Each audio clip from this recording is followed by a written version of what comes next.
Outliers is a book all about individuals who do things that go beyond the realm of the ordinary. From programmers to business tycoons, geniuses to rock stars, Malcolm Gladwell uncovers the secrets that separate the best from the rest. However, he also argues that the way we approach the concept of success is profoundly wrong. What is Outliers about? We often attribute success to personal attributes, believing that successful individuals rose from nothing to greatness. Yet, Gladwell believes this is an over-romanticized view of success. He argues that most successful individuals have benefited from hidden advantages and cultural legacies that encourage them to learn, work, and understand the world in a way others cannot. By grasping where successful people come from, we can begin to understand the logic of success. The 10,000-hour rule. Psychologists have spent decades attempting to find out whether innate talent exists. However, the more they research this question, the more they realize preparation plays a big role in the formation of talent. This finding was compounded by psychologist K. Anders Ericsson, who conducted a study at Berlin's Academy of Music. Here, he grouped the school's violinists into 3 tiers according to ability and asked each student how many hours of violin they had practiced throughout their lives. Those in the top tier had practiced a total of 10,000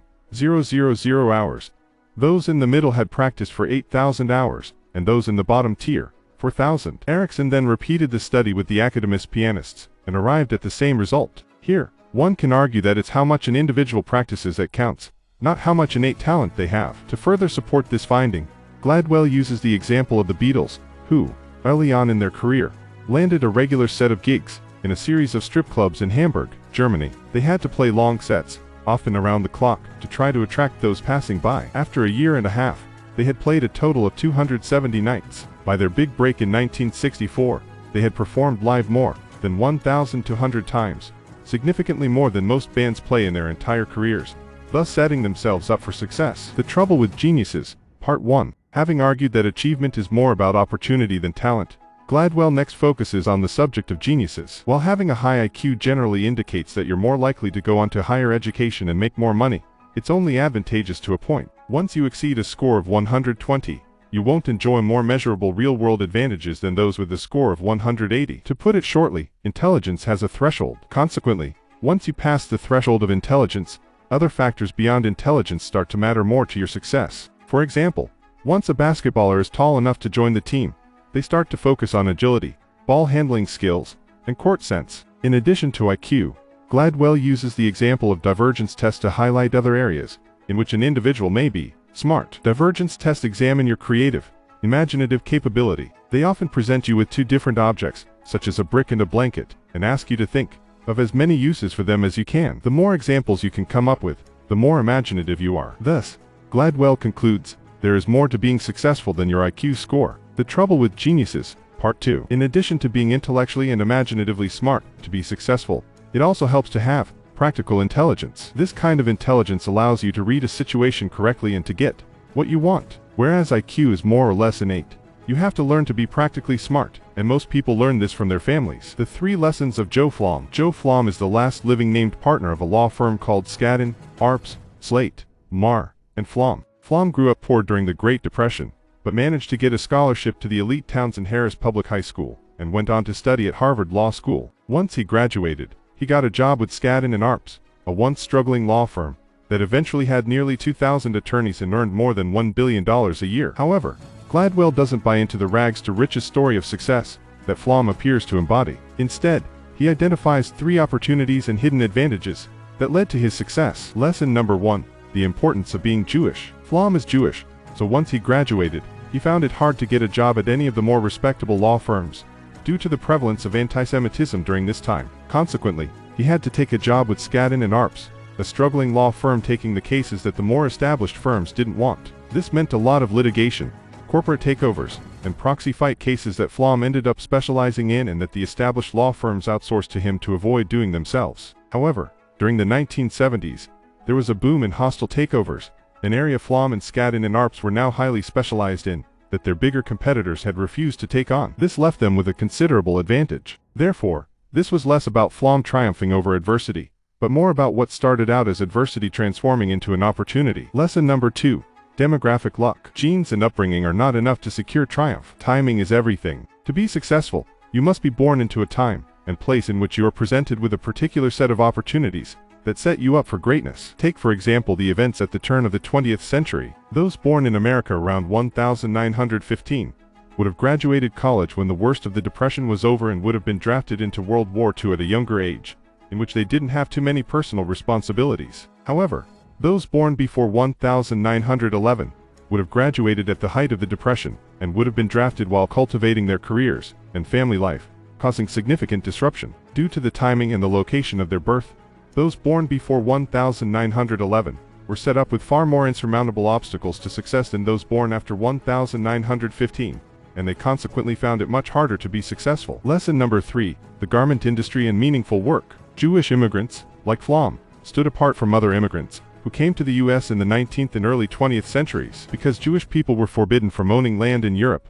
many had previously lived in European cities and towns and took up urban trades and professions. 70% of the Eastern European Jews who immigrated through Ellis Island 30 years before the First World War came with an occupational skill. This put them at an advantage to their Irish and Italian counterparts, who had previously been peasants and tenant farmers. Consequently, there are many success stories of Jewish clothing trade entrepreneurs during this time, who went from seemingly nothing to owning a profitable business. What's more, the work was satisfying, as it involved autonomy, complexity, and a connection between effort and reward. Work that adheres to these criteria is considered meaningful. Therefore, the children of these successful Jewish immigrants learned that if you work hard enough, assert yourself, and use your mind, you can shape your world to suit you. What did Joe Flom's father do for a living? He sewed shoulder pads for women's dresses. This set Flom up with the ability to customize his world to suit his needs, and to learn the value of hard work, which ultimately led to his success. Harlan, Kentucky. Harlan, Kentucky, was founded in 1819 by 8 immigrant families from Scotland and Ireland. However, all was not peaceful, as 2 of the town's founding families, the Howards and the Turners, didn't get along. Yet, this was a pattern that was repeating itself in small towns up and down the Appalachians. The reason for this pattern of violence: a culture of honor. Such a culture arises when an individual's reputation is central to their livelihood and sense of self-worth. Working as a herdsman would fit such a description. The Scottish-Irish immigrants that inhabited Appalachia had a particularly strong culture of honor, as they had been herdsmen who carved out a livelihood on rocky, inhospitable land. Consequently, they dealt with conflict by forming tight familial bonds and placing loyalty to their kin above all else. This partly explains why murder rates are higher in the southern U.S. than anywhere else, but softer crimes such as muggings are lower. Cultural legacies persist, generation after generation. Your cultural history greatly influences your present behavior, which is a key factor in your chances of success. The ethnic theory of plane crashes. Between 1988 and 1998, American Airlines reported only 1 plane accident in every 4 million flights. In comparison, during the same time period, Korean Air lost nearly 5 planes per million flights. Gladwell argues that the reason for Korean Air's spate of crashes was Korea's cultural legacy. While each individual has their own unique personality, the community they grow up in can have a large influence on how they behave. Dutch psychologist Geert Hofstede was fascinated by the cultural behavioral variations between countries. Keen to understand which cultures valued and respected authority and which didn't, he created the Powder Distance Index, PDI for short. This was of particular interest to the aviation industry because a vast amount of plane crashes occur when the co-pilot is too timid to point out faults to the pilot who is their superior. Concurrently, encouraging the co-pilots, who come from high PDI countries, e.g., Korea, to assert themselves proved to be much harder than encouraging those from lower PDI countries, for example, the US, but it proved to be essential. In 2000, David Greenberg from Delta Airlines was brought in to transform the flailing Korean Air. The first thing he did to combat the timidity of the co-pilot towards their superior was to make English the standardized language in the cockpit. This provided the pilots with a new form of identity,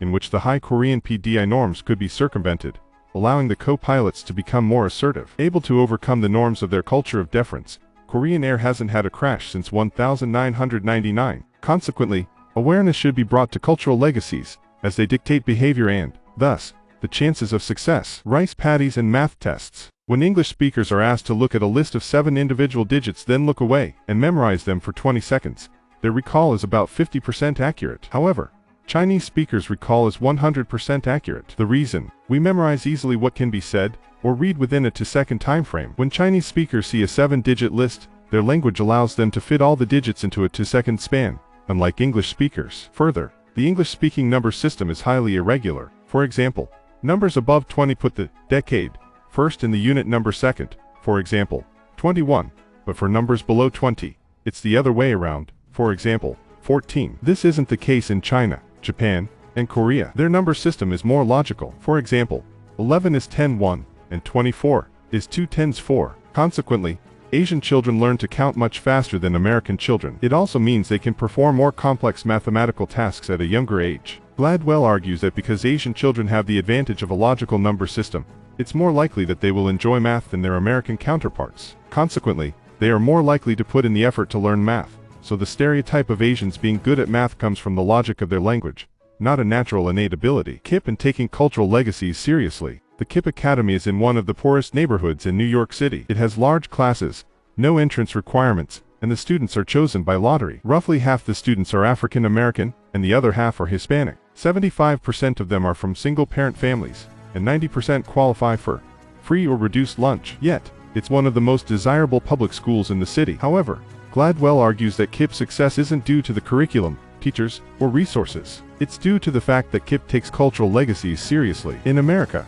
it's traditional for schools to have a long summer vacation, but this inadvertently affects the learning development of more disadvantaged kids. Sociologist Carl Alexander asked Baltimore students from 1st to 4th grades across low, middle, and high socioeconomic backgrounds to take a math and reading skills test before and after the summer holiday. He found that while the wealthiest students significantly advanced their test scores, the poorer kids regressed, thus starting their year at a disadvantage. This is because wealthier students are more likely to be exposed to learning stimuli during the summer break, whereas the poorer kids aren't, putting them at a disadvantage. Consequently, it's not the schooling system that's failing poorer kids, it's that there isn't enough of it for them. KIPP has used this knowledge to restructure the way it operates. The average school day lasts from 7:25 a.m. until 5 p.m. That's 50 to 60% longer than the average American public school. Then, there are homework clubs and extracurricular activities. The students come in for half days on Saturday and they work an extra 3 weeks of school in July. As a result, 90% of KIPP students get scholarships to private or parochial high schools,